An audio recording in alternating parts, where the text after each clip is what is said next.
Olá, meus amigos, olá, minhas amigas. Começando mais um Lições Espíritas. O nosso estudo hoje foi todo tirado do Livro dos Espíritos. Nós vamos falar sobre a lei da justiça, do amor e da caridade. É um estudo bem profundo, bem interessante. Aliás, como todo estudo espírita, é profundo, né? Muito interessante.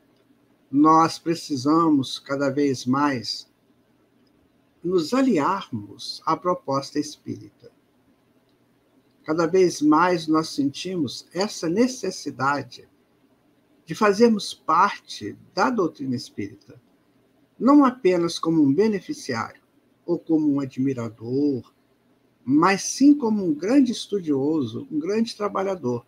A doutrina espírita necessita de trabalhadores conscientes, trabalhadores que sabem o que vão dizer, que têm noção da imortalidade, da mediunidade, da reencarnação, dos mundos habitados nesse universo, de Deus, né, como inteligência suprema, causa primária de todas as coisas, da lei de causa e efeito, da função do Senhor Jesus no planeta.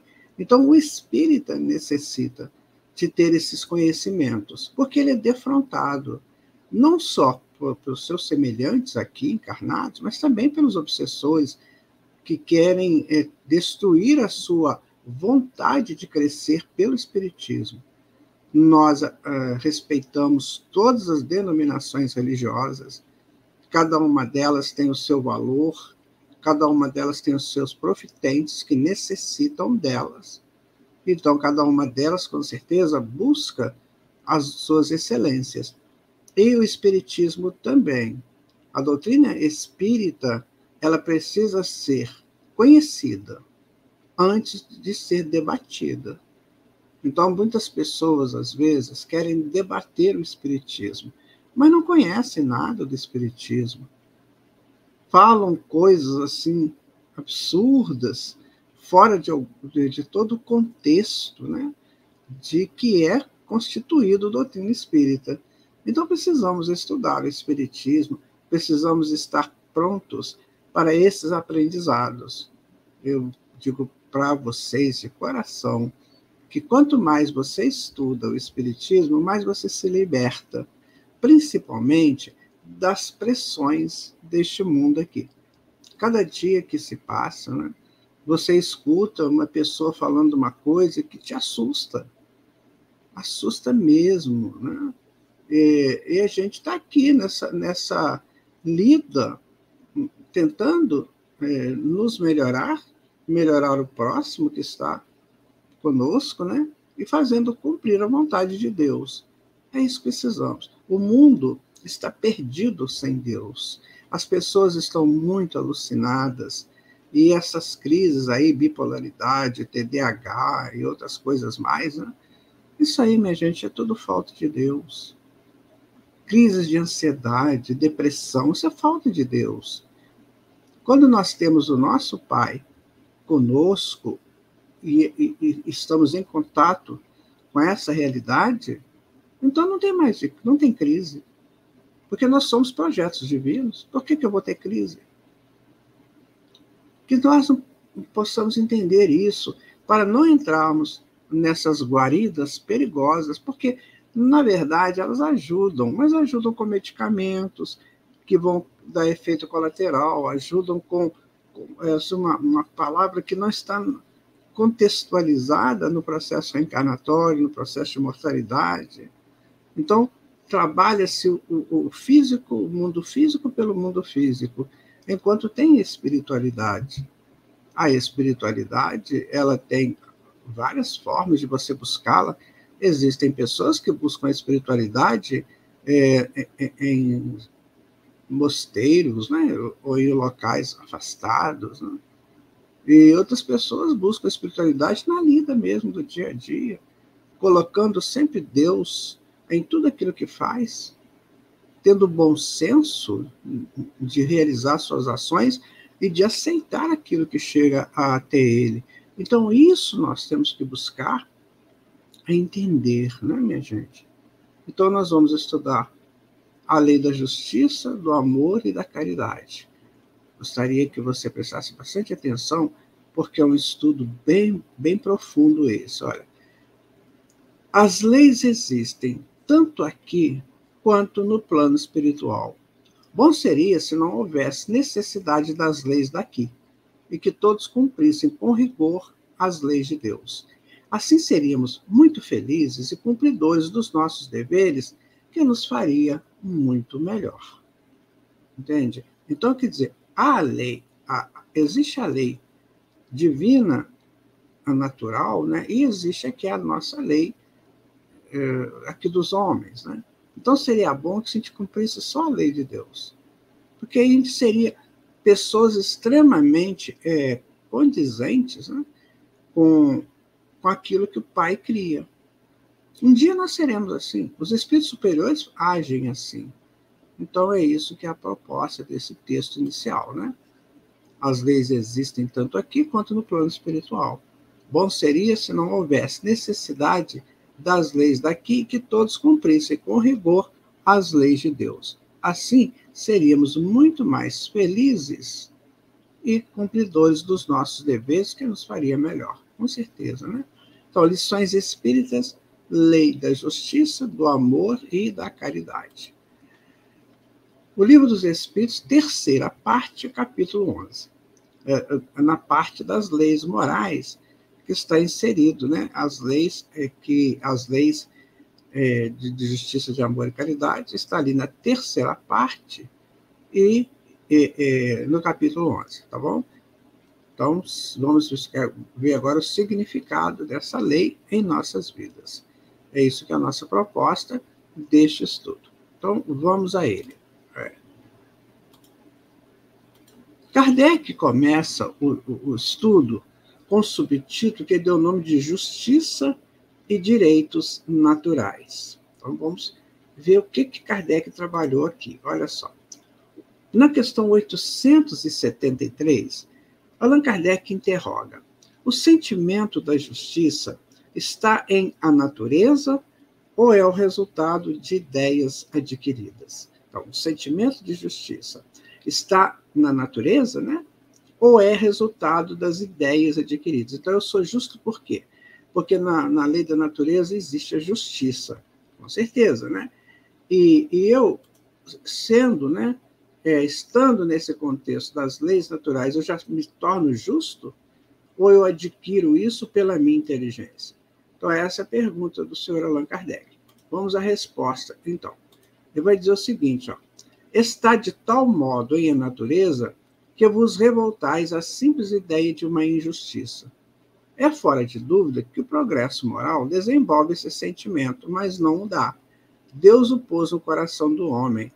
Daí vem que, frequentemente, os homens simples e incultos se vos deparam, em homens simples e incultos, se vos deparam noções mais exatas da justiça do que nos que possuem grande cabedal de saber. Então, olha só, gente, nós temos que analisar uma coisa bastante interessante, né? Que é essa questão da sincronicidade. Então, quando nós nos tornamos, né, quando nós estamos sincronizados com a natureza, então nós começamos a pegar aquilo que a natureza expõe. A natureza, ela funciona dentro rigorosamente das leis de Deus. Então, quando nós nos sincronizamos com a natureza, um dos fatores que vai nos ajudar muito é essa estrutura de lei, da lei natural, né, e da lei da justiça que está inserido ali. Então, o limão sabe que é justo que ele nasça no limoeiro. A uva nasce na parreira. Então, eles não interferem um no campo do outro. O que não acontece com o ser humano, né? O ser humano quase sempre interfere naquilo que não lhe diz respeito. Então, nós vamos aprender isso sim, mais lá no futuro. Então, não depende só da inteligência. Às vezes a pessoa é inteligente, mas não consegue ser justo. Não é? As pessoas inteligentíssimas, mas infelizmente não conseguem ser justas. Na sequência, a questão 874, Allan Kardec vai perguntar: sendo a justiça uma lei da natureza, como se explica que os homens a entendam de modos tão diferentes, considerando uns justo o que a outros parece injusto? Essa divisão, né? A gente tem que pensar o seguinte, que muitas vezes, nesse conjunto de pessoas que existem no mundo, a gente tem ideias diferentes, né? Então, o que para um é justo, para o outro não é. Então, isso aí faz parte do projeto de evolução. O que não faz parte do projeto de evolução é quando eu fico com uma ideia fixa. Então, eu não aceito, por exemplo, que alguém me oriente, porque a minha ideia é aquela, eu não vou mudar a minha ideia, mesmo ela sendo errada, e mesmo sendo certa. Porque, na verdade, a evolução se faz pelos contatos, pelos encontros, pelos emparelhamentos que a gente encontra aqui no plano físico. E a gente tem que entender isso. Então, se alguém dá uma informação para mim que é diferente daquilo que eu comungo, né, vamos ouvir. Lembra do senhor Fortier? Ele convidou Allan Kardec, o professor Rivaio, né, para ir na sessão lá da casa da senhora Pleine Maison. Allan Kardec não quis ir. No princípio, ele falou, não, isso aí não existe, né?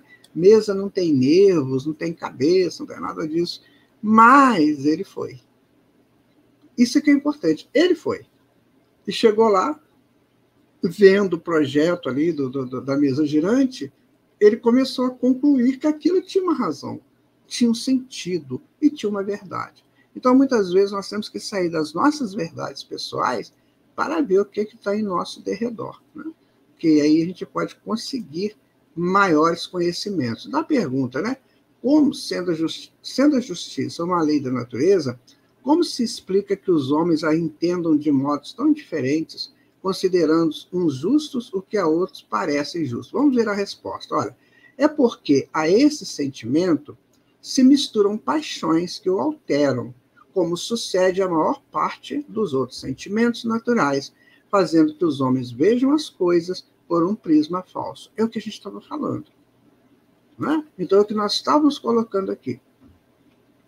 Veja vocês, eu posso achar uma coisa muito justa, mas na verdade não é.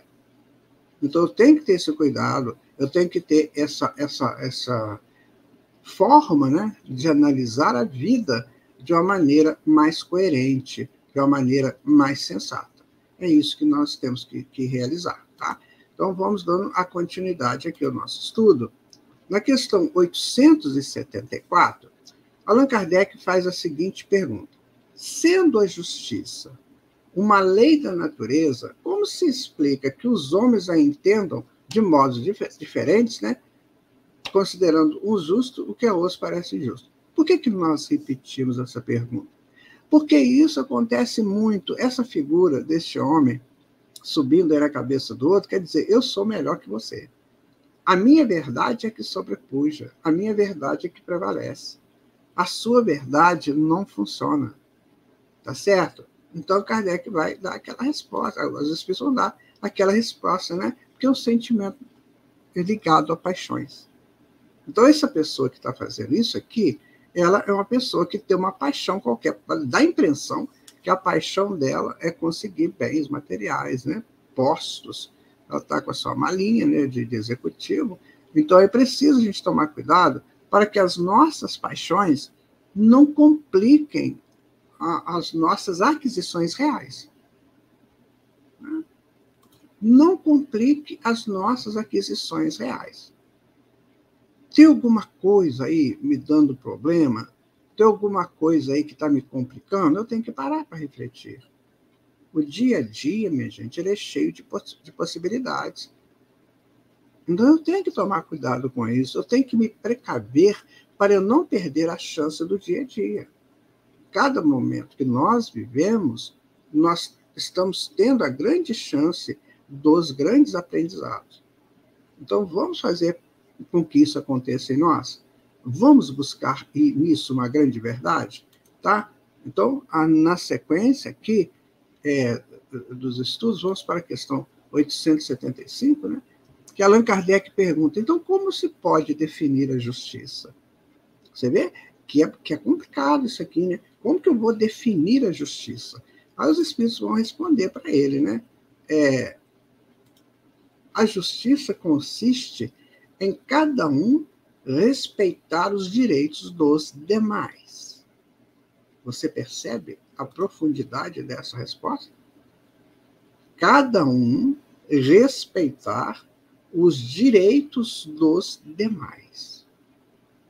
Então, meu amigo, minha amiga, é importante perceber isso. Qual é o direito? Até onde vai o meu direito? Porque em determinado momento para lá, o direito é do outro. Tá? Então, isso é importante a gente saber. Sabe, o meu direito termina quando começa o direito do outro. E tem pessoas que não pensam e não agem assim. Eles querem se impor de qualquer maneira no mundo. Quando, na verdade, não é desta maneira que ele vai conseguir seus grandes avanços. Tá? Guardemos essa resposta dos espíritos, porque ela é muito importante para todos nós. Né? Então, a questão 875A.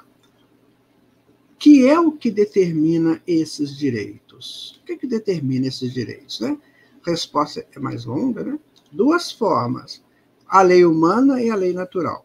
Tendo os homens formulado leis apropriadas aos seus costumes e caracteres, elas estabeleceram direitos mutáveis com o progresso das luzes. A gente muda o tempo todo, né? A gente está mudando aí de intenções, né? Por exemplo, você pega uma constituição de uma nação, ela tem tanta emenda, né? Porque ela foi feita numa época e agora as pessoas já estão, a sociedade mudou um pouquinho, tem que modificar também, e assim sucessivamente, né? Então, vede hoje as vossas leis. Aliás, imperfeitas, consagram os mesmos direitos que as da Idade Média. Entretanto, esses direitos antiquados, que agora se vos afiguram monstruosos, pareciam justos e naturais naquela época. Nem sempre, pois acorde com a justiça o direito que os homens prescrevem. Ademais, né, Allan Kardec, esse direito regula apenas algumas relações sociais, quando o certo é que na vida particular há uma imensidade de atos unicamente da alçada do tribunal da consciência. Percebem a grandiosidade dessa resposta? Então, se você tem as leis naturais, você tem as leis humanas, você tem o tribunal da consciência. Porque aí é de cada um, sabe, gente? O tribunal da consciência, ele é exercido por cada pessoa. Então, por exemplo, vou dar um exemplo. Legaliza-se o aborto. Ok? Legalizou o aborto. E aí, tomara que isso não aconteça, mas estamos dando um exemplo. E aí, o que acontece? O tribunal a lei está lá. A lei natural é não aborte. A lei do homem é aborte. O que entra nesse meio? O tribunal da consciência. É eu que vou definir.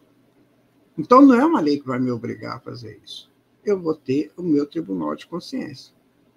Então, se uma pessoa chegar na sua casa e apontar uma arma para você, você tem o direito de matar essa pessoa porque ela está te perturbando a paz. Mas eu vou fazer isso. Isso é tribunal da consciência. Então, no fundo, você tem a lei natural que te orienta para Deus. Você tem a lei dos homens que te coloca numa situação assim, que eu posso fazer ou deixar de fazer. E você decide. Então, por isso é que nós temos que tomar cuidado, estando sempre pronto para decidir com acerto, porque se eu aliar a lei da minha consciência à lei natural, à lei da justiça de Deus, eu não vou errar. Eu tenho chances mínimas de erro. Agora, se eu fizer esse jogo com as leis dos homens, que são leis muito mutáveis, como está escrito aqui, a gente sabe que isso aí não é novidade, então a gente pode cometer enganos, como cometemos muito engano, né? Então, essas coisas nós precisamos tomar cuidado, sabe, gente? Para não ficarmos aí em encarnações de baixo teor espiritual, certo? Questão 876. posto de parte o direito que a lei humana consagra, qual a base da justiça segundo a lei natural? Então, você tem o direito da lei humana e você tem a justiça da lei natural, né? Qual é a base da justiça nesse caso, né? Vamos ver a resposta. Ó. Disse o Cristo: queira cada um para os outros o que quereria para si mesmo. No coração do homem imprimiu Deus a regra da verdadeira justiça, fazendo que cada um deseje ver respeitados os seus direitos. Na incerteza de como deva proceder com seu semelhante, em dada circunstância, trate o homem de saber como quereria que com ele procedesse em circunstância idêntica. Guia mais seguro do que a própria consciência não lhe pode ter Deus dado. Então, isso nos lembra muito aquela lei áurea, né? Que você faça ao outro aquilo que você gostaria que fosse feito a você. Sabe? Então, se eu quero fazer uma coisa para alguém ou contra alguém, eu pergunto antes, eu gostaria que isso fosse feito para mim? Eu gostaria que essa coisa acontecesse comigo? Não. Então, você está lá numa situação da sua vida, né? E aí chega alguém te impondo alguma coisa, ou você impõe alguma coisa a alguém. Aí você pergunta, eu gostaria de estar naquele lugar? Receber aquilo? Então, vamos dar um exemplo. Os espíritos estão remontando muita Idade Média, nessa fase aí. Então, vamos dar um exemplo. Na época das galés, né, daquele povo que ficava lá remando, aqueles barcos enormes, aí eles entravam ali e não saíam, eles desencarnavam. Né? E para eles era uma lei justa. Né? Para quem fazia aquilo, é lei justa. Você é um prisioneiro de guerra, você é meu servo, eu posso fazer de você o que eu bem entender. Então, aqueles que faziam isso gostariam de estar no lugar deles? Não, claro que não. Então, é a mesma coisa. Se eu não gostaria que isso acontecesse comigo, que eu não faça para ninguém. Está vendo como é que você equipara? Aí você está usando a lei da justiça. Por quê? Porque você está dando ao próximo o mesmo sentido que Deus provavelmente esteja dando a ele, querendo que ele seja sempre feliz nas suas vidas. É claro que essa felicidade, minha gente, ela é relativa, né? Nós não podemos pleitear aqui nesse mundo uma felicidade plena. Ainda não temos essa condição. A gente nem saberia viver isso. Mas, pelo menos, que eu sinta a felicidade de ser respeitado. Então, para isso, eu tenho que respeitar. Então, tem limites, né? Tem os limites. Eu busco essa participação minha na sociedade, na vida, mas eu tenho que entender que eu tenho os meus limites. Por exemplo, eu gosto muito de citar isso, porque eu fiz isso e faço muitas vezes. Né?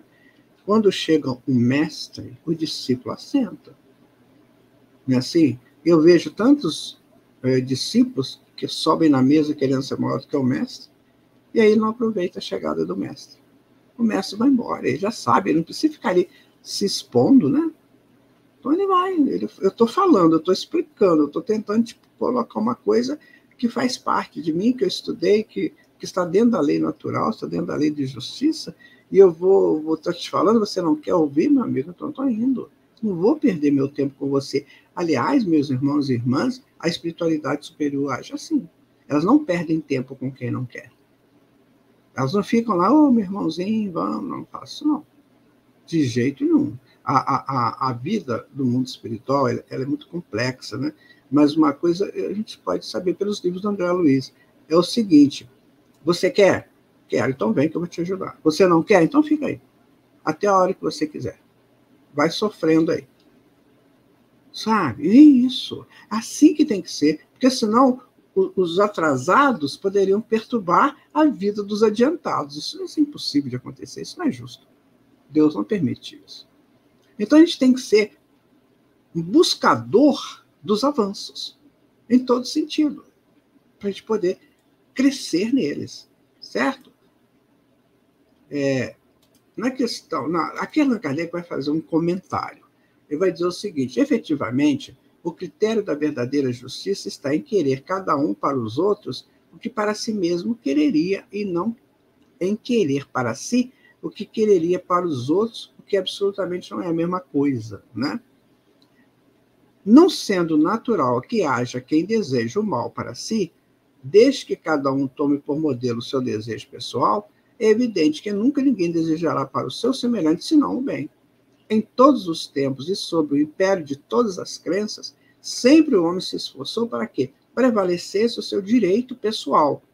A sublimidade da religião cristã está em que ela tomou o direito pessoal por base do direito do próximo. Isso é lindo, gente. Olha, então, quer dizer, o cristianismo, ele me ensina que se eu quero o bem para mim, da mesma maneira eu quero o bem para o outro. Então, imagina numa casa, você tem várias pessoas morando naquela casa, ok? Então, várias pessoas estão ali convivendo com você. Então, o bem que você quer para você, você precisa querer para os seus familiares, aqueles que estão na sua casa. Na sua empresa de trabalho, a mesma coisa. Então, este é o avanço que a sociedade precisa dar. Senão ela vai ficar aí, gente, marcando o passo. A reencarnação ela é cíclica, então daqui a pouco eu tenho que desencarnar, porque faz parte do ciclo. Não é ninguém que está me mandando embora, não é Deus que está me puxando. É cíclico. Então daqui a pouquinho eu vou embora. O que eu fiz na minha encarnação? Eu fiquei lutando pelos meus direitos pessoais só? Eu não pensei no direito do próximo? Isso que a gente tem que começar a pensar seriamente, né? Aí vamos continuar aqui, ó. Questão 877. Da necessidade que o homem tem de viver em sociedade, nascem-lhe obrigações especiais? Então, nós temos que viver em sociedade. Questão 877. Nós temos que viver em sociedade, né? Então, isso nos dá obrigações especiais? Vamos ver se nós temos essas obrigações. Certo, claro. E a primeira de todas é a de respeitar os direitos dos seus semelhantes. Aquele que respeitar esses direitos procederá sempre com justiça. Em o vosso mundo, porque a maioria dos homens não pratica a lei de justiça, cada um usa de represálias. Essa é a causa da perturbação e da confusão em que vivem as sociedades humanas. A vida social outorga direitos e impõe deveres recíprocos. Tem uma frase, tem no Sermão da Montanha, quando Jesus fala assim, que bem-aventurados aqueles que têm fome e sede de justiça, porque serão saciados. E aí, a interpretação desse versículo, que está lá no Evangelho de Mateus, capítulo 5, é importante que a gente analise. Então, veja bem, a justiça de Deus ela não falha conosco. Percebe? Não falha. Como Jesus disse, a cada um segundo as suas obras. Então, a lei de Deus não falha. Se você fez o bem está a seu caminho. Independente se o homem tente impedir isso, o homem não vai conseguir. Porque você fez o bem, então você tem um crédito lá na contabilidade divina. Vou colocar isso aqui para a gente entender. Então, quem é que tem sede de justiça? Que é essa justiça divina. Não é a justiça dos homens. Então, se você busca essa justiça divina, o que você está fazendo? Você está cumprindo com o seu dever. Porque se o seu dever é que te sustenta no recebimento do direito divino, então você vai cumprir seu dever. Qual é o meu dever? Profissional, familiar, social.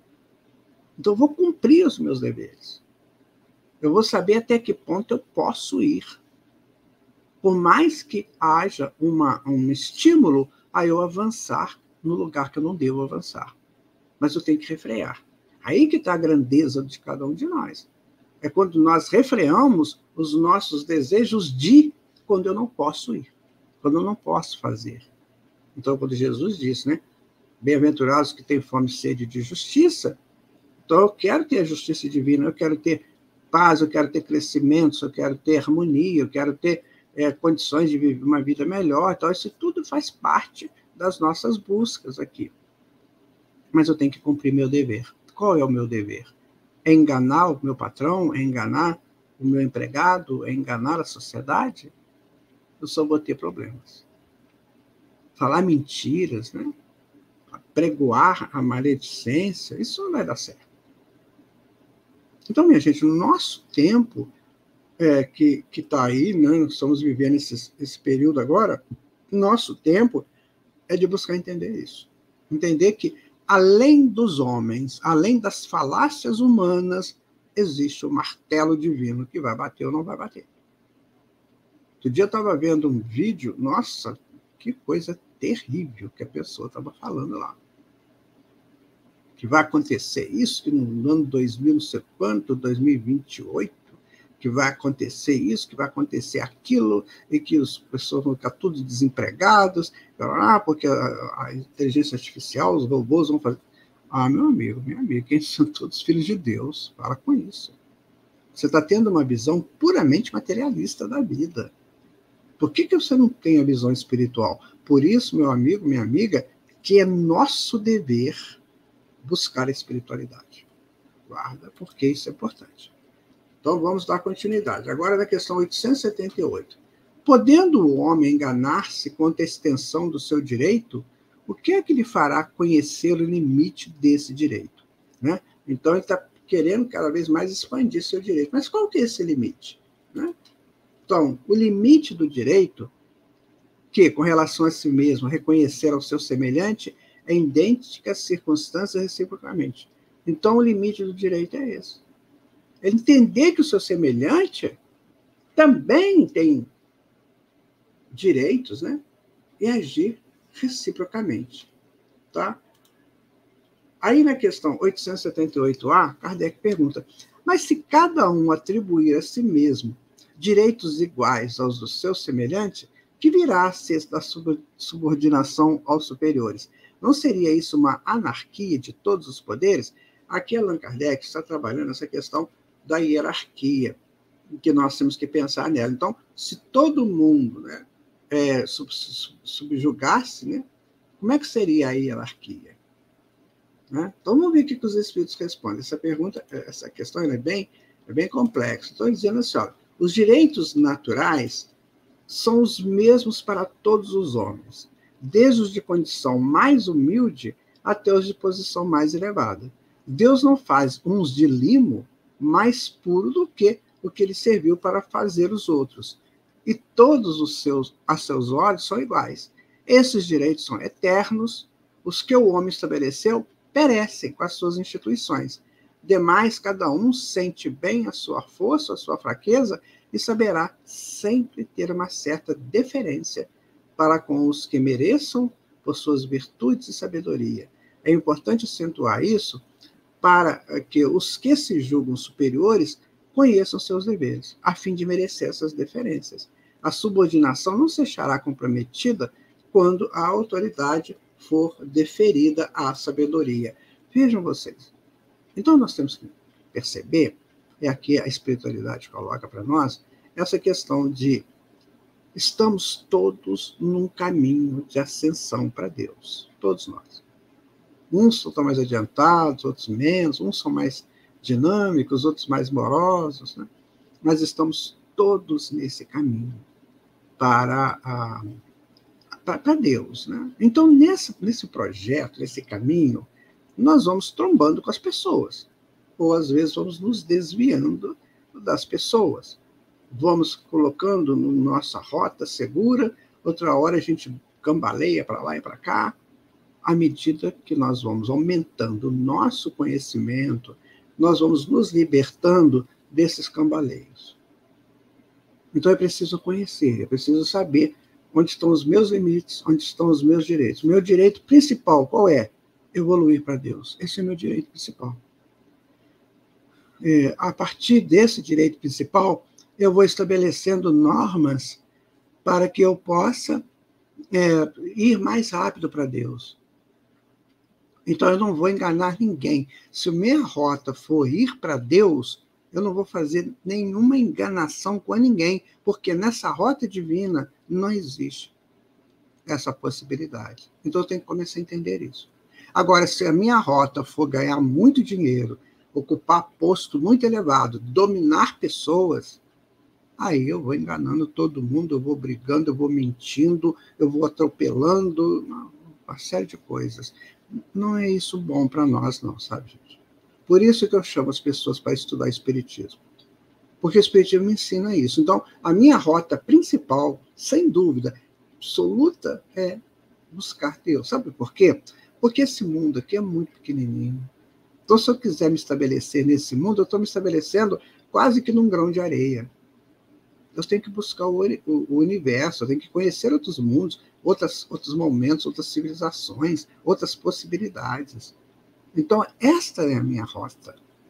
Enquanto eu estou nessa rota, eu estou cumprindo perfeitamente os meus direitos. Eu posso errar? Posso, claro. A gente erra porque a gente não tem tanta experiência ainda, assim, na lida com as leis divinas. Mas eu estou tentando. Você está tentando. É isso que vale. Guarde, porque isso é importante também para o seu crescimento espiritual. Tá? Questão 879. Qual seria o caráter do homem que praticasse a justiça em toda a sua pureza? Gente, aqui Allan Kardec foi profundo, né? Ele quer saber qual seria o caráter deste homem que pratica a justiça, né? Dentro de toda a sua pureza. Vamos ver a resposta, né, dos espíritos. Eles vão dizer o seguinte, olha, o do verdadeiro justo, a exemplo de Jesus, porquanto praticaria também o amor do próximo e a caridade, sem os quais não há verdadeira justiça. Então, o que acontece? O que a gente deduz de tudo isso? Né? Então, o Senhor Jesus é o nosso guia e modelo. Então, se eu praticar na maior pureza, né, a lei da justiça, eu estou seguindo o exemplo dele. Mas aí tem gente, né, tem pessoas que ficam duvidando que Jesus existe, que Jesus veio aqui. Então, eles criam problemas onde não tem problema.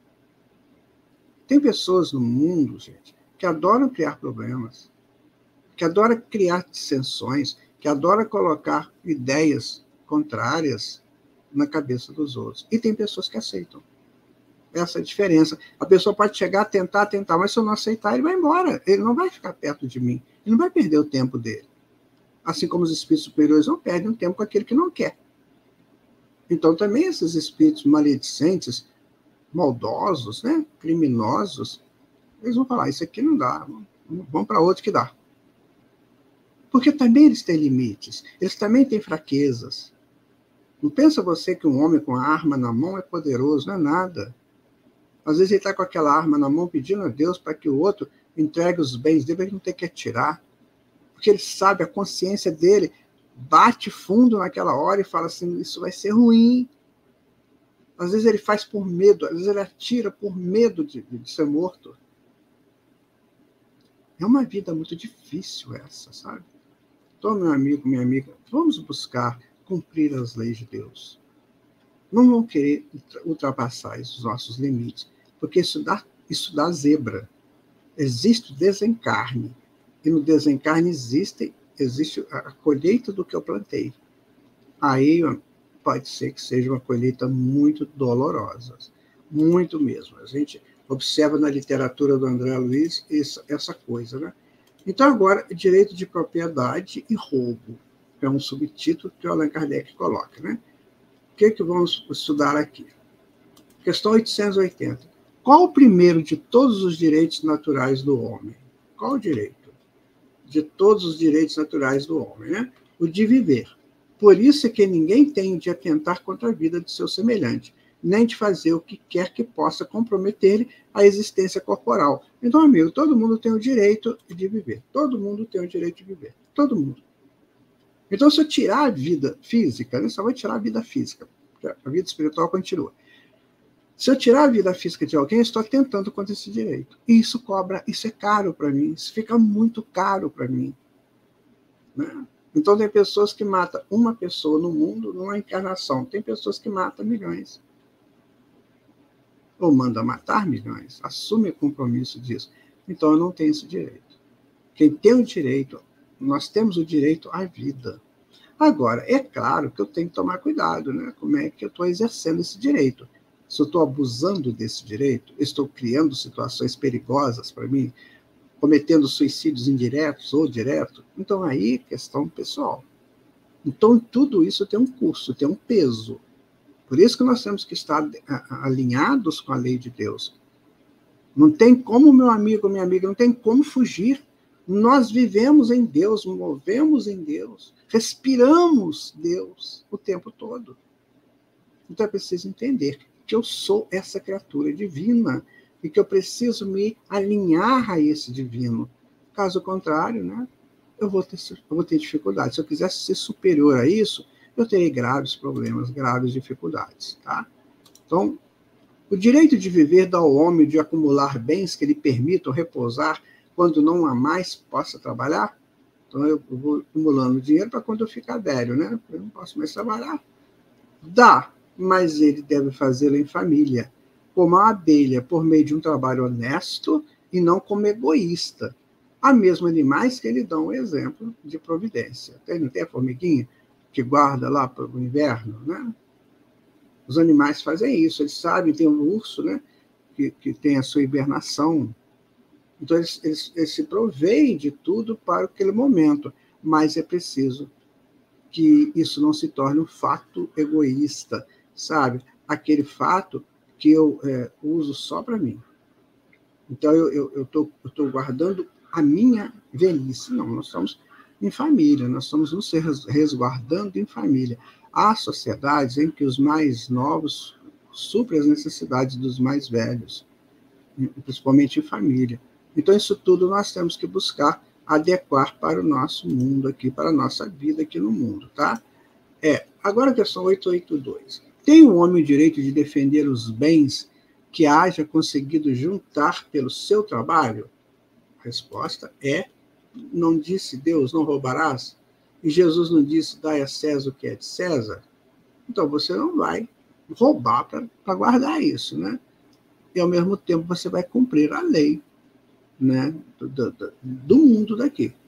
Então eu tenho que, eu vou trabalhar? Vou conseguir juntar bens? Vou, mas eu não vou roubar de ninguém. Isso é um trabalho meu, porque cada um tem que receber de mim o que lhe pertence. Então, porque eu quero guardar, amontoar dinheiro, eu não tenho o direito de perturbar a vida do outro. Concorda? Então, eu tô juntando meu dinheirinho lá, tudo bem, mas que seja justo. Não tem problema nenhum. Eu guardar, né, para uma eventualidade, mas sem egoísmo, sem exageros e sem tirar o direito do outro. Tá? Isso é pura fraternidade, né, meu amigo? Isso é pura fraternidade. Tá? Kardec então vai dizer uma coisinha aqui, vai falar, olha, o que por meio do trabalho honesto o homem junta constitui legítima propriedade sua, que ele tem o direito de defender, porque a propriedade que resulta do trabalho é um direito natural, tão sagrado quanto o direito de viver, de trabalhar e de viver. Desde que eu faça tudo certinho, desde que eu não ultrapasse limites nenhum, né? Aí tudo bem. Questão 883. É natural o desejo de possuir? Eu posso possuir? Isso é natural? Sim, mas quando o homem deseja possuir para si somente e para sua satisfação pessoal, aí é egoísmo. Então você percebe que as respostas são muito coerentes. Então você pode ter seus bens, né? Sua propriedade, você pode ter seu dinheiro guardado, né? Sim, pode ter tudo isso, mas desde que isso não seja um fator egoísta. Né? Às vezes você deixa de ajudar a tua família num momento difícil porque você está guardando para você. Não, porque às vezes você não vai nem ter tempo para usufruir isso. Então, se um familiar está precisando, está num momento difícil, vamos analisar o que eu posso ser útil ali. Então, essa é a legítima fraternidade, um ajuda o outro. Porque um momento qualquer eu posso precisar de ajuda também. Então, nós temos sempre que fazer essa contrapartida. Agora, tem pessoas que gastam tanto dinheiro, desnecessariamente, joga fora o dinheiro dele, e aí, pronto, ele fica naquela coisa, né? Então, meu dinheiro está acabando, não está dando, eu tenho que melhorar. Porque ele gasta em excesso, sabe? Então, o dinheiro, gente, é um poder, é um senhor e é um servo. Vai depender de como eu trabalho com ele, de como eu o utilize, né? Agora, Questão 883A. Não será, entretanto, legítimo o desejo de possuir, uma vez que aquele que tem que viver a ninguém é pesado? Não será, entretanto, legítimo o desejo de possuir, uma vez que aquele que tem de que viver a ninguém é pesado? Então, Kardec faz a pergunta, então, se eu possuir, eu não vou ser pesado para ninguém. Isso não é direito? Então, eu tenho lá a minha poupança, né? Então, eu não vou ser pesado para ninguém. Eu estou cumprindo, eu estou me garantindo, me sustentando para não ser pesado para ninguém. Essa é a pergunta do senhor Allan Kardec. E aí vamos ver a resposta dos espíritos. Né? Há homens insaciáveis que acumulam bens sem utilidade para ninguém, ou apenas para saciar suas paixões. Julgas que Deus vê isso com bons olhos? Aquele que, ao contrário, junta pelo trabalho, tendo em vista socorrer os seus semelhantes, pratica a lei do amor e da caridade. E Deus abençoa o seu trabalho.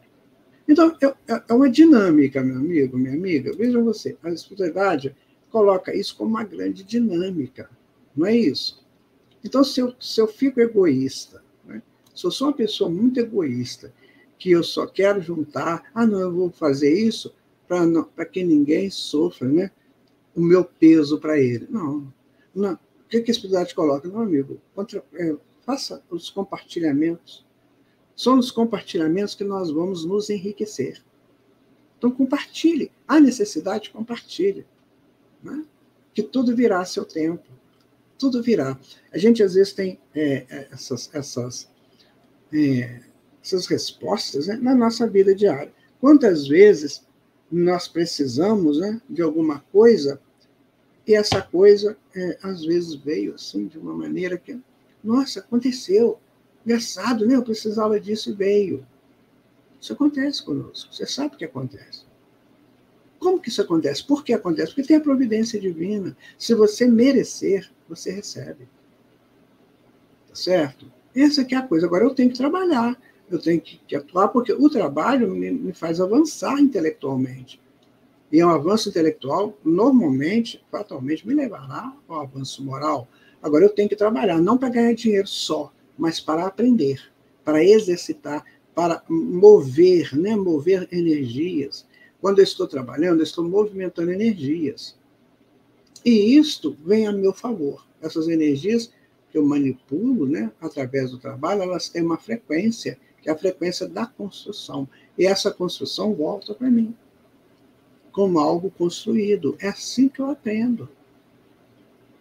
Agora, se eu ficar fazendo isso, juntando dinheiro, aí, para não compartilhar com ninguém, vai dar problema para mim, né, no futuro. Porque eu estou saciando apenas as minhas paixões. Né? Qual o caráter da legítima propriedade? Questão 884. Gente, eu adoro casa bonita, né? É muito lindo isso. Então, qual o caráter da legítima propriedade? A resposta dos espíritos é que propriedade legítima só é a que foi adquirida sem prejuízo de outra. Olha que sério que é isso, minha gente.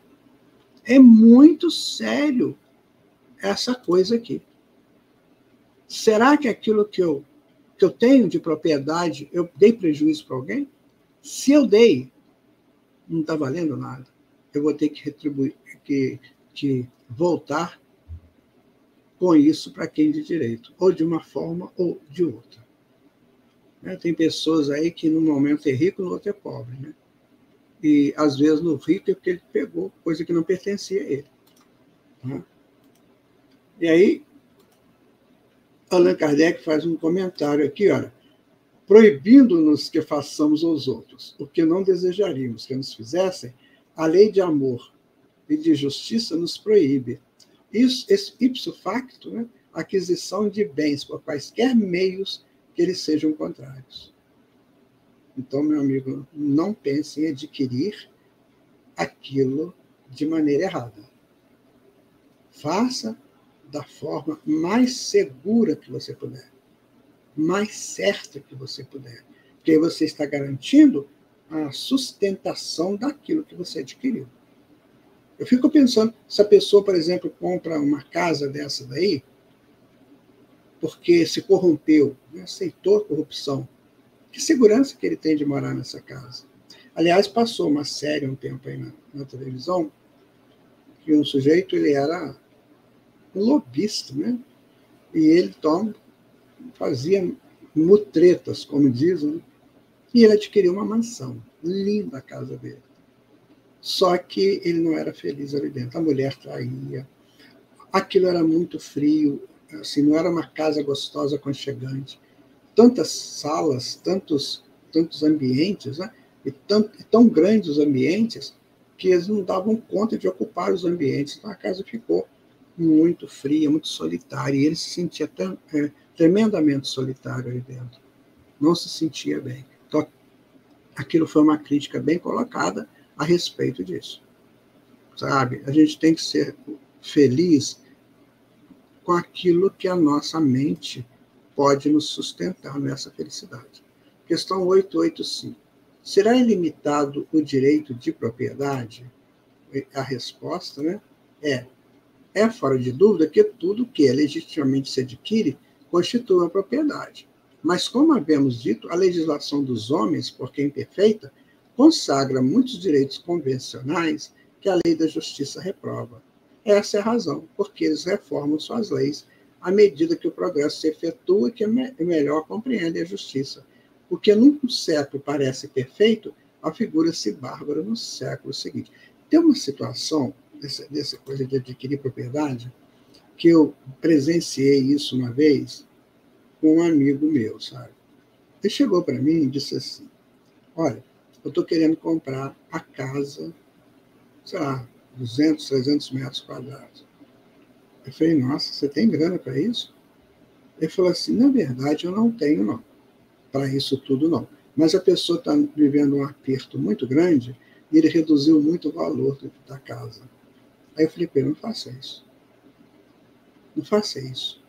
Porque você está aproveitando de um momento do outro, um momento de dificuldade do outro. Não faça isso. Algum dia você vai ter que pagar. Compre aquilo que você puder comprar. Se o que você puder comprar é uma casa de 80 metros, compre de 80. Mas não ultrapasse limites. Não vá buscar coisas que você não pode ter agora. Você já pensou no IPTU dessa casa? Você já pensou nas faxineiras que você vai ter, no acréscimo de despesas que você terá? Então, cuidado. Então, muitas vezes, tem pessoas que fazem isso. Ou fazem para garantir sucesso no negócio. Não, eu vou comprar e vou vender. Não, meu amigo, você não pode fazer isso com seu irmão. De jeito nenhum. Não pode. Porque senão volta contra você. Não tenha dúvida. Há um momento que a justiça divina atua. A justiça dos homens pode até achar que você é um grande esperto, né? Você tem muita esperteza. Isso nem é expertise, isso é esperteza brava, né? Aí você faz aquilo e, achando que fez um grande negócio, aguarde que a justiça divina vai voltar, né? E vai colocar tudo no lugar certo. Então, caridade e amor do próximo é outro subitem do capítulo, né? Da lei da justiça, do amor e da caridade. Então, Kardec vai perguntar na questão 885 qual o verdadeiro sentido da palavra caridade, como entendia Jesus. Essa resposta nós já temos, né? Muito comentada aqui no movimento espírita, né? Benevolência para com todos, indulgência para as imperfeições dos outros, perdão das ofensas. Tá aí. Se eu fizer isso, minha gente, eu estou fazendo aquilo que o Papai do Céu espera de mim, porque eu estou fazendo para o filho dele e para mim. Tá vendo? Eu estou fazendo os dois. Então ele me aplaude, ele vai gostar do que eu faço. Se eu tiver benevolência, se eu tiver indulgência e perdoar as ofensas, amigo, nós estamos ajudando a construir uma sociedade melhor. Concorda? Você faz isso? Veja se você faz isso. Né? Então, Kardec faz um comentário seguinte, o amor e a caridade são um complemento da lei da justiça, pois amar o próximo é fazer-lhe todo o bem que nos seja possível e que desejáramos se nos fosse feito. Tal o sentido dessas palavras de Jesus. Amai-vos uns aos outros como irmãos. A caridade, segundo Jesus, não se restringe à esmola, abrange todas as relações em que nos achamos com os nossos semelhantes, sejam eles nossos inferiores, nossos iguais ou nossos superiores. Ela nos prescreve a indulgência, porque de indulgência precisamos nós mesmos. Claro, você precisa de indulgência das suas falhas, dos seus erros, dos seus enganos. Né? Então, nós todo mundo precisamos disso. Né? Então, a indulgência nos proíbe de humilharmos os desafortunados, contrariamente ao que se costuma fazer. Apresente-se uma pessoa rica e todas as atenções e deferências lhe serão dispensadas. Se for pobre, toda a gente, como que entende que não precisa preocupar-se com ela. No entanto, quanto mais lastimosa seja a sua posição, tanto maior cuidado devemos pôr-lhe em não aumentarmos um infortúnio por humilhação. Você chega num posto de gasolina, isso aconteceu isso comigo, gente. Eu sempre tive carros muito simples, né? Assim, carros bem utilitários. Mas um dia, nós chegávamos no posto de gasolina, era atendido lá. Né? Um dia, um familiar meu tinha um carro bem, né? Bem chamativo. E ele falou comigo assim, você pode fazer o favor de levar esse carro lá no posto, pedir para passar uma água assim nele e depois você abastece para mim? Então ele me deu lá o cartão de crédito dele, então eu fui. Gente, quando eu cheguei no posto com aquele carro, aí que eu entendi o que as pessoas fazem. Mas havia um monte de gente bajulando aquele negócio todo, que era um posto que ninguém me conhecia. Então todo mundo veio naquela coisa, sabe? Eu falei, meu Deus, o que é isso? Né? O que é a sociedade? Você vale pelo que você apresenta ter, ou ser, mas não o que você tem na sua essência, o que você é na sua essência. Isso nós temos que evitar. Bajular aquele que se apresenta muito poderoso materialmente. Porque os mais simples, os maiores valores, muitas vezes estão nas pessoas simples. E a gente não consegue pegar. Comece a observar como que você atua com as pessoas. Você bajula aquele que tem muito, que apresenta com muita coisa? Ou você ouve aquele tão simples, que pode estar te dando uma ajuda absolutamente fantástica. Né? Então, o homem verdadeiramente bom procura elevar aos seus próprios olhos aquele que lhe é inferior, diminuindo a distância que o separa. Nossa, isso é fraternidade legítima. Sabe, meu amigo, por que o cristianismo foi condenado? Né? Pessoas não queriam que o cristianismo crescesse. Por causa disso, porque ele ajuda as pessoas a se igualarem como uma fraternidade legítima e como irmãos. Então, tem gente que ainda acha que é melhor do que o outro, que é poderoso, só porque tem dinheiro. Porque naquele momento ele tem valores a mais do que o outro, propriedades, né? Na verdade, isso fica tudo aí, sabe? Muita coisa para ser refletida com esse capítulo, né?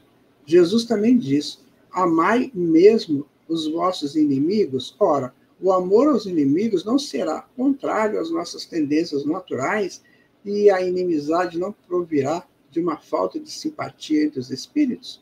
É porque falta afeto, né? Então, o inimigo, gente, é aquele que é nosso amigo. Então, nós temos o afeto do amigo construído em nós. Só que em determinado momento houve uma coisa entre a gente botou uma capa ali no afeto e passou a ser inimigo. Mas, na verdade, né, nós temos que procurar respeitar o nosso inimigo, que já foi nosso amigo, e voltará a ser nosso amigo, porque essa é da lei.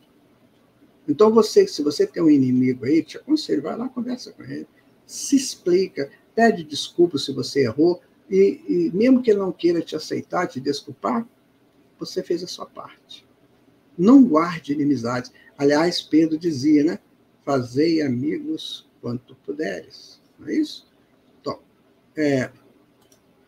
certo, ninguém pode votar aos seus inimigos um amor terno e apaixonado. Não foi isso que Jesus entendeu de dizer. Amar os inimigos é perdoar-lhes e lhes retribuir o mal com o bem. O que assim procede se torna superior aos seus inimigos, ao passo que abaixo deles se coloca, se procura tomar vingança. Tem pessoas que adoram vingar, né? Adoram uma vingança. Coitados. Como estão equivocados? Né? A vingança tem perna curta, é um sal que se come em pouco tempo. Né? Porque logo assim ele se enche daquele sal e não aguenta mais. Então, amigo, não vingança. Não precisa disso. A cada um será dado segundo as suas obras. Eu não tenho que ser superior a ninguém para vingar ninguém. Tem pessoas que pagam por vinganças alguém para prejudicar o outro. Já pensou? Onde essa pessoa vai parar? Bom, o que deve pensar da esmola? Né? Condenando-se a pedir esmola, o homem se degrada física e moralmente. Embrutece-se. Uma sociedade que se baseia na lei de Deus e na justiça deve prover a vida do fraco sem que haja para ele humilhação. Deve assegurar a existência dos que não podem trabalhar, sem lhes deixar a vida à mercê do acaso e da boa vontade de alguns. Isso é questão 888. Então é o seguinte, olha, a pessoa não pode trabalhar, tem problemas, então a sociedade provê isso. Agora, tem pessoas que, sinceramente, não querem trabalhar. Né? Aí a sociedade tem que mostrar para ele o valor do trabalho, sem brigar, sem exigir, sem impor, sem humilhar. Mas mostrar para ele aquela questão que eu estava falando, daquela movimentação de energias. Então, quando você trabalha, você está trabalhando para você. Você está aprendendo para você, você está crescendo para você. Tá certo? Então, o trabalho tem essa possibilidade. Então, tem pessoas que, às vezes, são preguiçosas mesmo, não querem trabalhar, ficam deitados o dia inteiro, né? Essa coisa toda. Meu amigo, minha amiga, isso aí, você está perdendo seu tempo. Mas perdendo mesmo, isso aí será cobrado com juros, infelizmente, porque a lei da justiça, do amor e da caridade, que vem da lei natural, ela quer que cada um progrida, né? Que ninguém fique dependente das suas próprias insensatezas. Né? E na questão 88A, né? Dar-se-á reproveis a esmola? Será que a gente vai reprovar a esmola? Não. O que merece reprovação não é a esmola, mas a maneira por que habitualmente é dada. O homem de bem, que compreende a caridade de acordo com Jesus, vai ao encontro do desgraçado sem esperar que este lhe estenda a mão. A verdadeira caridade é sempre bondosa e benévola. Está tanto no ato como na maneira por que é praticado. Duplo valor tem um serviço prestado com delicadeza. Se for com altivez, pode ser que a necessidade obrigue quem o recebe a aceitá-lo, mas o seu coração pouco se comoverá. Lembrai-vos também de que aos olhos de Deus a ostentação tira o mérito ao benefício. Disse Jesus, ignore a vossa mão esquerda o que a direita der. Por esta forma ele vos ensinou não tisnardes a caridade com orgulho. Tem gente que faz um bem e já vai para a televisão, para o jornal, mostrar, né, o que fez. Aí vai. Deve-se distinguir a esmola propriamente dita da beneficência. Nem sempre o mais necessitado é o que pede. O temor de uma humilhação detém o verdadeiro pobre, que muitas vezes sofre sem queixar. A esse é que o homem verdadeiramente humano sabe procurar, sem ostentação. Amai-vos uns aos outros, eis toda a lei. Lei divina, mediante a qual governa Deus os mundos. O amor é a lei de atração para os seres vivos e organizados. A atração é a lei do amor para a matéria inorgânica. Então, por exemplo, as moléculas se unem por quê? A lei da atração, né? Que vai ser um reflexo da lei do amor. Né? Não esqueçais nunca que o espírito, qualquer que seja o grau do seu adiantamento, sua situação como reencarnado ou na erraticidade, está sempre colocado entre um superior que o guia e aperfeiçoa, e um inferior, para o qual tem que cumprir esses mesmos deveres. Sede, pois, caridosos, praticando não só a caridade que vos faz dar friamente o óbolo que tirais do bolso ao que vos ousa pedir, mas que vos leve ao encontro das misérias ocultas. Sede indulgentes com os defeitos dos vossos semelhantes. Em vez de votardes desprezo à ignorância e ao vício, instruí os ignorantes e moralizai os viciados. Sede brandos e benevolentes para com tudo o que vos seja inferior. Sede-o para com os seres mais ínfimos da criação e tereis obedecido à lei de Deus. Está aí São Vicente de Paulo, que ditou essa resposta para Allan Kardec. Então, meu amigo e amiga, a gente tem que analisar essa questão, né, da nossa participação na sociedade. Como é que eu participo dessa sociedade? Qual é o meu critério de participação social? Eu sou aquela pessoa reclusa, não fala comigo, que eu estou muito ocupado, não posso responder agora. Ou eu sou aquela pessoa que ouve, que tenta ajudar, aquela pessoa que dá algum passo para antecipar o pedido do outro, da outra. O Espiritismo, o Centro Espírita, a gente sente muito isso. As pessoas chegam ali, às vezes elas não falam, mas o seu olhar está dizendo: me ajuda, eu preciso de ajuda. Sabe? Então, não é feio fazer isso, né? Mas é preciso que os trabalhadores estejam atentos. Tomem cuidado, trabalhadores, não só espíritas, mas todos os sentidos, né? Tenha um pouquinho de psicologia quando o outro aproximar de você. Eu estava infartado, eu cheguei no guichê de um hospital público, eu falei com a pessoa que me atendeu, eu falei assim: eu estou passando muito mal. Gente, eu estava pensando com medo de desencarnar ali. Aí, não é com medo do desencarne, mas do tumulto que ele provoca, né? Aquela imagem que fica, né? Aí eu falei com a pessoa, né? A pessoa: olha, eu estou passando muito mal. E tinha muita gente na sala de espera. Ela olhou para aquela pessoa toda e falou: todos eles estão passando muito mal também. Eu pensei assim: que falta de psicologia. Né? A pessoa tem que olhar para o outro e sentir como que é a expressão do outro, como é a frequência do outro. Isso nós temos que aprender a fazer, sabe, gente? Pegar a frequência do nosso semelhante, para ver se ele está dizendo a verdade, ou até que ponto eu preciso socorrê-la. Naquele momento, aquela pessoa não foi sensível, ela não foi psicológica, ela não foi nada, ela só anotava na folha lá o que precisava ser anotado. Ela era só uma escrivã, não era um escriba, não aprofundava, não tinha ciência de vida. Então, que a gente não compra, que a gente não passe por isso. Chegou alguém para você, tente ler psicologicamente aquela pessoa. Naquele momento eu fui ajudado, porque logo assim eu passei mal, eu dei uma crise, né?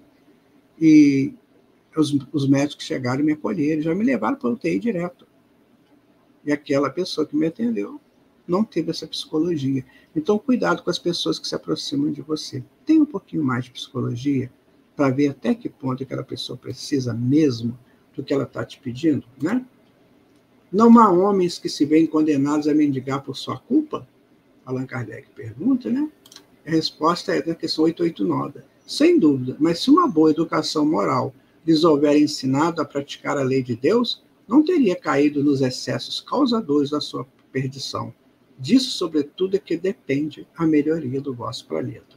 Então, uma pessoa que está nessa condição, né? Quem sabe está faltando para ele uma educação moral, né? Uma educação assim de nível fraterno, conversar, né? Quem sabe? Tudo pode ser feito para melhorar, né? Então, amor materno e filial é outro subitem, né? Aqui do capítulo. E Allan Kardec vai perguntar na questão 890, será uma virtude o amor materno ou um sentimento instintivo comum aos homens e os animais? Essa pergunta é muito interessante, sabe? Então, é uma e outra coisa. A natureza deu à mãe o amor a seus filhos no interesse de conservação deles. No animal, porém, esse amor se limita às necessidades materiais. Cessa quando desnecessários, se tornam os cuidados. No homem, persiste pela vida inteira e comporta um devotamento e uma abnegação que são virtudes. Sobrevive mesmo à morte e acompanha o filho até no além-túmulo. Bem vedes que há nele coisa diversa do que há no amor do animal. Então, há um avanço, né, meu amigo, minha amiga? Há um avanço nessa questão. Então, o animal ele vai só suprir as necessidades ali de quando o animal nasce, né?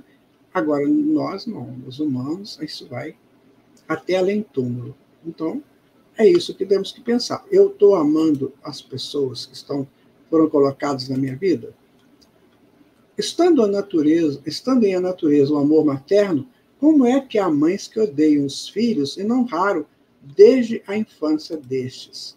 Às vezes é uma prova que o espírito do filho escolheu, ou uma expiação se aconteceu ter sido mau pai ou mãe perversa ou mau filho noutra existência. Em todos os casos, a mãe má não pode deixar de ser animada por um mau espírito que procura criar embaraços ao filho, a fim de que sucumba na prova que buscou. Mas essa violação das leis da natureza não ficará impune, e o espírito do filho será recompensado pelos obstáculos que haja triunfado. É muito sério quando a gente toma uma atitude, a gente aceita uma atitude, porque isso tem repercussão na outra encarnação, às vezes. Então, eu fui um mau pai, uma mãe, eu posso receber um filho mal para mim, e vice-versa. Se eu fui um mau filho, se eu estou sendo um mau filho, eu posso receber no futuro um mau pai, uma má mãe. Tudo na relação dos afetos. Então, a gente se encontra e os afetos começam a falar mais alto, né? E a cobrar o passado. Guardem, essas coisas são muito importantes. Por isso que a gente tem que não ficar negando que não existe reencarnação, negando a reencarnação. Não, você não sabe ainda todos os meandros de uma reencarnação ou de uma encarnação, então vamos estudar, né? Por isso que nós falamos desde o princípio, vamos estudar. Quando os filhos causam desgostos aos pais, não tem estes desculpas para o fato de eles não dispensar a ternura de que fariam objeto, em caso contrário. Então, o filho é aquela coisa horrorosa para o pai. Então, não está dando direito, né, ao pai de não dar ternura para ele, essa é a questão de 892. Não, porque isso representa um encargo que lhes é confiado, e a missão deles consiste em se esforçarem por encaminhar os filhos para o bem. Demais, esses desgostos são, a miúde, a consequência do mau feitio que os pais deixaram que seus filhos tomassem desde o berço. Colhem o que semearam. Com muito cuidado, meu amigo, minha amiga, como é que você está educando seu filho? Para que você depois não tenha prejuízo, você não sinta ameaçado, né? Até pelos próprios filhos. Se você ensinou coisa errada, se comportou de maneira errada, você pode estar dando lições terríveis para os seus filhos, criando criaturas completamente alucinadas. Então, cuide disso, cuide de você. Você observa que nesse estudo a gente trabalhou a lei da justiça, do amor e da caridade. Então, como é que eu estou nisso aí? Sabe, como é que eu pratico a justiça? Eu cumpro com o meu dever para receber o meu direito lá da justiça divina? Amor, né? Amor é uma coisa que nos aproxima, que nos alinha e que nos fortalece. Eu faço isso? Eu estou disseminando ódios, vinganças, né? E a caridade? Né? A caridade é eu poder doar alguma coisa. Eu espero que a pessoa chegue para mim e se humilhe para mim, ou quem sabe eu vou ao encontro da pessoa para ajudá-la. Então, são coisas que nós podemos pensar, podemos refletir e podemos ter em conta de uma grande necessidade que nós temos de avançar dentro do nosso projeto de entendimento da vida. Então, nós chegamos até aqui com um entendimento tal da vida que nos foi imposto, muitas vezes, arquivamos isso em nosso inconsciente, só que agora a própria doutrina espírita e o Evangelho de Jesus estão me chamando. Vamos fazer uma coisa nova, uma coisa diferente? Vamos modificar?